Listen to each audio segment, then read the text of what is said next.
Please be advised that the views and opinions of the host and guests do not reflect those of the station, the management, and its network. Sa barangay tayo, ikaw at ako. Nagbibigay ng aral sa mga kagawad at kapitan. Sa barangay tayo.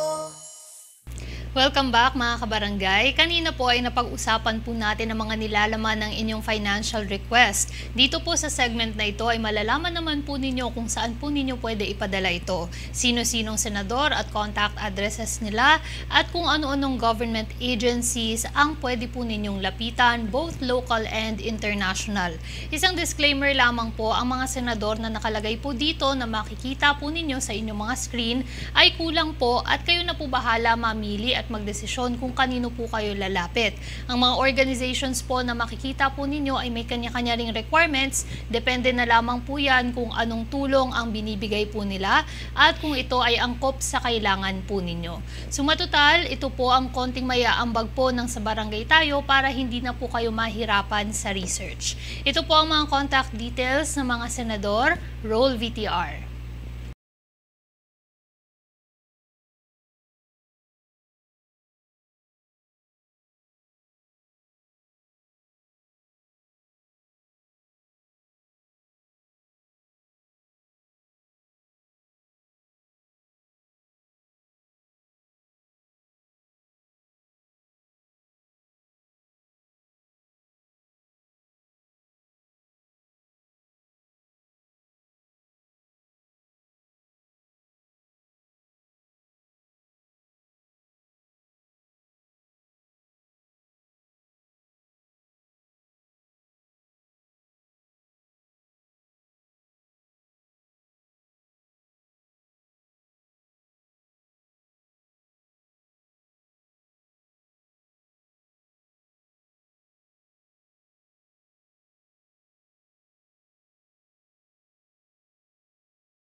Okay, nakita niyo na po. Maraming salamat at sa ating mga researchers, maraming salamat.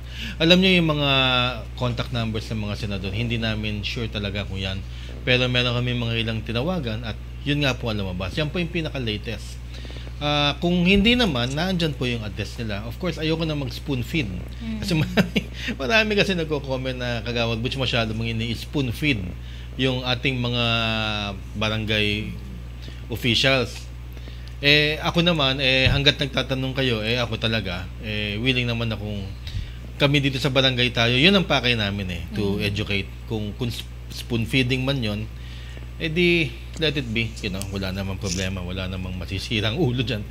At saka dito naman sa mga binigay namin mga hindi lahat tutuon lang kayo sa senador o congressman. Yes. Pwede kayong makihingi sa inyong vice mayor, mayor, konsehal, kung may meron silang pero I doubt yung mga konsehal. Governor, vice governor, meron silang sarili nilang, huwag natin tawagin intelligence, pero may pondo yan. Na kahit paano maliit na project, makakaambag yan. Kasi halimbawa, kulangin kayo, sabihin nyo, requesting for 2 million in project, maibigay sa iyo 1 million, di kulang ka pa. O, di ba paano yan? Di lilikom ka pa. Hindi ho ba? So, yung mga addresses na yan at saka yung mga ating mga binanggit na mga public officials, yan po ay mga alam nating talagang nag-aabot. Yan ay mga nag-aabot sa taong bayan sa mga proyektong sa tingin nila ay dapat. Yeah, maraming salamat po Kags Butch at I'm sure napakalaking tulong po yan para po sa ating mga barangay official. Yan po ang ating mga malalapitan po locally na elected officials pero maaari din po tayong makalapit sa ibang mga ahensya o sangay ng gobyerno na nagbibigay rin po ng sari-saring assistance, financial man o in kind at ito na nga ang mga sumusunod na pwede po ninyong lapitan. Para po sa medical assistance, maaari po kayong lumapit sa PCSO or ang Philippine Charity Sweepstakes Office, DSWD or ang Department of Social Welfare and Development, PhilHealth, PAGCOR, ang Department of Agriculture, Office of the President at ang DOH po o Department of Health. Kags Butch, mabanggit ko lamang po, ito pong PCSO, kamakailan nagkaroon po sila ng kontrobersiya sa kanilang operations po. Yes, sabi nila may corruption at sila lang daw nanalo o kaya kung sino mga nakaupo. Pero labas ho tayo doon. Hindi natin siya although meron nga talaga silang pinagdadaanan ngayon. Pero marami na ako as a public servant, SK may na nilapit sa PCSO, nagbibigay talaga sila ng medical assistance. Up to, nung time ko, up to 20 or 25,000, nung time ko nung kagawad ako. Pero ngayon alam ko up to 30 to 35. Paki-comment po, participate kayo ha. Doon sa mga nakatulong na humihingi. Dahil yung PCSO, pag nilapit mo ngayon, ang alam ko, kinakailangan, iba't ibang requirements yan, meron kang medical abstract na kasama. Tsaka ganun din, letter of financial request. Ganun din po, ang sasabihin ninyo, kagaya nung sinabi kanina, ibahin lang ho ng konti, tungkol naman sa kalusugan. And then, medical abstract. Yun sigurado hindi na kayo masyadong matatanong. Yun ay nagbibigay, of course, itong mga na-mention natin, dun sa poorest of the poor. Yes. Yun talagang walang-wala. Pero, I heard lately ha, kasi dati yung may mga tinulungan ako na mapupuwarma pero wala naman mga pera sa bulsa. Alam niyo yun, yung mga ganun na mga dating buwan na pamilya pero nawala na nga ng pera tsaka humihingi ng assistance ng konting tulong sapagkat may cancer halimbawa yung tatay. Syempre, nauubos din yung budget nila eh. So, humihingi sila ng ibang tulong. Ngayon nga, GCash na yung tulong sa tao eh. No? Noon, nilalapit pa talaga. So, ngayon, naiintindihan na yun ng PCSO, naiintindihan ng ating mga government agencies na hindi, pagkat mayaman, hindi nauubusan ng pera. Lahat yan, especially kung nagkasakit ang isang kamag-anak, ikalulubog talaga yan. Kaya, nag-aabot pa rin sila. Kailangan ng tiyagaan. Kags Butch, dagdag ko lang po dito sa mga agencies po na ito, government agencies na nagbibigay po ng medical assistance. Sa mga nagtatanong po, maaari din po kaya manghingi ang kanilang barangay halimbawa ng mga pambili ng mga equipment po para sa medical facilities ng kanilang barangay. Yes. Yan ang mga hiningi. In fact, noong ako'y kagawad noon, kauupo pa lang namin, mga first 2 months, merong Korean International Agency, ha? Nakalimutan ko na kung anong tawag sa kanila. Nagbigay sa amin ng bagong x-ray. Nagbigay ng yung mga equipments pang anak. Kung ano-ano mga medical equipments na puro bago. Na nagbuka talagang ospital yung barangay namin. Tuwa talaga kami.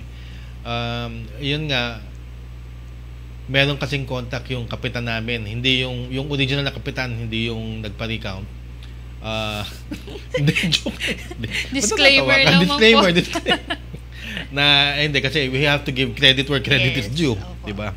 So, merong humingi siya ng tulong doon at ayun na nga, nagkaroon ng magagandang mga materials. Pati na rin yung mga fire trucks nagbibigay yung mga. Yun talaga ang trabaho natin, kagawad tsaka mga kapitan. Oops, meron kang tanong sa akin kanina. Kailangan ba si kapitan lang ang nakapirma? Opo. Yes, so kung gusto nyo, kailangan ba dumaan sa council? Huwag tayo masyado maging technical. Kung gusto nyo mga kagawad, humingi din kayo, sumulat kayo. Pero mas maganda nga, kapitan tsaka council. Yun lang naman sinabi. United Front. Huwag na kayo yung magpa-epal issues na kay kagawad Butcharano yan o kaya hindi. Sa tao naman yan eh. Total naman pagdating naman ng materials, kayo naman lahat nakatayo doon, sasalubungin ninyo at magpapa-Facebook kayo, ganun din, lahat epal. Kaya okay lang, relax. So, kinakailangan natin ng United Front pagdating sa mga proyekto para sa tao. Ayan, maraming salamat po Kags Butch at dagdag po natin sa iba po ninyong mga maaaring lapitan din po ay mga international agencies. Katulad na lamang po ng USAID or United States Aid Program. Maaari din po kayong lumapit sa UNDP or United Nations Development Program, DAP, Australian Direct Aid Program na meron pong 1 million pesos per approved project na ibinibigay. At ang JICA po, Japan International Cooperation Agency. Kags Butch, balikan ko lang po itong DAP or yung Australian Direct Aid Program. Ito po ay meron po silang mga specific projects lamang na mga binibigyan po ng tulong. May idea po ba tayo kung ano-ano po ang mga ito? Yes, itong Australian Direct Aid Program. Tsaka yung 1 million per approved project. Halimbawa, pag humingi, hinihingi dyan para sa mga children, women's projects, PWDs, indigenous peoples, LGBTQ, para sa mga poorest of the poor, yung mga 4Ps na yan. At saka mga projects sa climate change. Yan ang pinapatulan nila. Madali yung, basta meron kayong letter of request and then of course program of works, tsaka kung anong impact nung hinihingi ninyo, tsaka yung mga attachments na sa tingin ninyong maganda para ipakita doon. 1 million pesos ba? 1 million pesos, ano? 1 million pesos. 1 million pesos ibibigay ka agad para lang matuloy yung projects na yun. Kaya huwag kayong mahihiya. Ito namang Japan International Cooperation Agency, JICA. Tungkol naman sa trade, tungkol sa mga businesses, tinutulungan nila MSMEs, Apo. small to medium size businesses, livelihoods. Hindi ko lang alam kung magkano, pero depende yan sa hinihingi ninyo. Siguro hindi naman siguro abot ng 1 million pesos. Or I don't know. Hindi natin alam. Pero yung mga livelihood programs yung pwede nyong mahihingi dito. Napakatagal na nilang nagbibigay ng tulong sa mga Pilipino dahil yan po ay parang mga permanent agencies ng mga countries na na-mention namin dito, kasi yan ang, alam nyo, mayayaman na bansa yan, kaya lahat tinutulungan nila yung mga third world. Lalong-lalo na yung USAID, United States Aid Program. Napakalaki na tulong yan sa Pilipinas. Hindi lang sa mga barangay, ha? Hindi lang sa local government ang humihingi, sina mayor, sina gov, hindi. National government humihingi dyan. Especially dito sa United Nations Development Program, UNDP. Sa totoo lang, ang dami ng mga Pilipino nagtatrabaho dyan, mga project officers. Yun po ang tawag sa kanila. Tinitignan nila kung ano yung mga kinakailangan. Tapos yung mga Pilipino, mga project officers, tinatanong ng UNDP, yung mga country manager na tinatawag, what project dito para sa mga Zambales? Dito, para sa Negros Occidental, mga ganito. Pinag-aaralan po yan na sinasuggest. And then, makiki-coordinate ang UNDP sa mga mayor, governor, mga public officials doon. Pero hindi nyo na kailangan maghintay. Pwede kayong magpadala ng sulat. Yeah, maraming salamat po, Kags Butch. Pero hindi pa po tayo nagtatapos dyan. Meron pa po tayong ilang mga babanggitin na galing naman po sa mga DTI Foreign Assisted Projects po na maaari din po nating lapitan, tulad po ng World Bank, Asian Development Bank o ADB, international labor organizations like JICA, USAID, and UNDP, gaya nga po ng nabanggit po natin kanina. Pero Kags Butch, sa dami po ng ating mga nabanggit na mga agencies at hindi pa po kumpleto yan dahil marami pa po mga agencies na nagbibigay din po talaga ng tulong at maaaring lapitan ng ating mga kabarangay. Pero ano po ang nakikita po ninyong problema? Dahil marami naman po palang pwedeng lapitan at makahingi ng tulong, pero hindi po tayo na nakakagawa po ng mga as much projects as we can kung meron naman po palang mga ganito. Yes. Alam mo, problema dyan, graft and corruption. Kasi maaaring mabigyan ako ng 10 million, ginastos ko lang 2 million, substandard yung mga materyales sa contractor na, alam mo, ang problema sa Pilipinas, wala kasing oversight committee. Halimbawa, ito na lang kung matatandaan ninyo yung sa pandemya.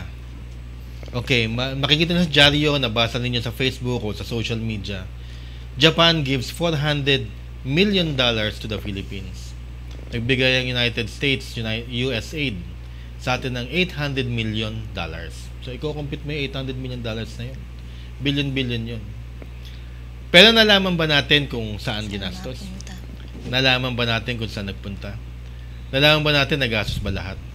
So, wala tayong oversight committee. Wala tayong sinasabing may nag-corrupt dyan o whatever. Hindi natin sinasabi yun. Sabi natin, wala tayong oversight. And then, pag nilabas yan na, binigyan tayo ng ganito, tapos na. And then, a few months later, sabihin, wala ng pera. O nahihirapan na sa pandemya. So, ganun din. Kinakailangan, pag hingi ka, you must have the purest of the pure of intentions na gagawin mo talaga yan. Kasi wala namang titingin sa'yo. Of course, yung project officers ng mga senador tsaka mga congressman, lalo kay congressman ka humingi tsaka kay mayor ka humingi. Meron mga project officers yan na tinitingnan talaga nila kung totoo yung project mo. Kung pinapinturahan mo nga ito o kung gano'n. Kasi kung hindi, sila mismo kakaso sa'yo. Pero I don't know kung, may collusion na nangyayari dyan. Pero yun lang ang nakikita nating problema. Wala tayong oversight sa pag-distribute ng pera at pagpapaandal ng pera sa mga project. Yan ang pinaka-problema ng Pilipinas. Walang tumitingin.